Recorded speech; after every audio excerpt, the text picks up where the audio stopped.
हामी पनि यसो कहाँ चाहिँ घुम्न आएको छौँ लाग्नु पर्यो ल हेर कस्तो लाग्दैछ बुढी हो के भन्छ यो उमेदामा स्काई वाक हेर्न आउने मान्छेहरूलाई के भन्छ नआएको मान्छेहरूलाई आउनुहोस् भन्छु ल हेर्नु साथीहरू हेर्नु साथीहरू यस्तो छ ल ओसाका ओसाका भन्ने हुन्छ नि सपनाको सहर ल हेर्नु त यहाँ हेर्नु ट्रेन कुदिरहेको छ त्यहाँ सरोसान हाम्रो ब्लगर छ अनि टिकटक स्टार मै हो टिकटक स्टार हुनुहुन्छ मै हो देख्नुभयो यहाँ हेर्नुहोस् यो नेपाली बहिनीहरू पनि हुनुहुँदो रहेछ नेपाली बोल्नुहुन्न तर हेर्नु अरू साथीहरू आफ्नो बुढीलाई पनि देखाउनु मेरो बुढीलाई यता हुनुहुन्छ यस बुढी आफै सेल्फी हान्दै हुनुहुन्छ बुढाले हेर्नु ल हेर्नु माथि के होला है यत्रो तलमाथि यस्तो छ ओसाका हेर्नु ल यस्तो छ ओसाका छ खोला छ ठुलो आज चाहिँ अब राति राति पऱ्यो बेलुका 5 बजिसक्यो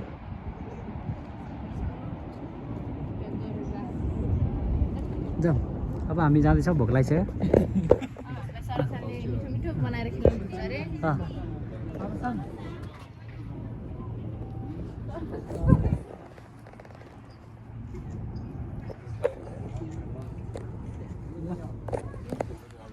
आजको यात्रा सफल भयो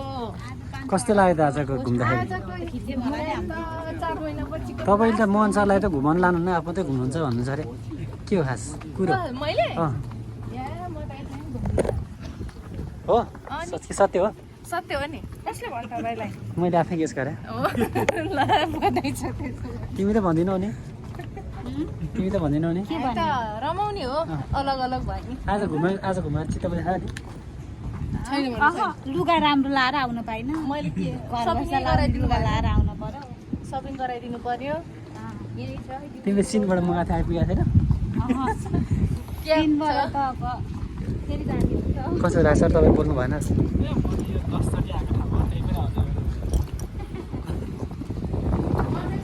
हाम्रो अङ्कल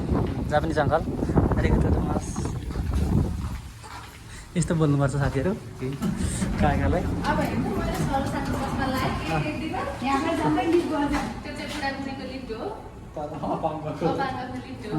तिमी अहिले खुट्टा कामै भयो भने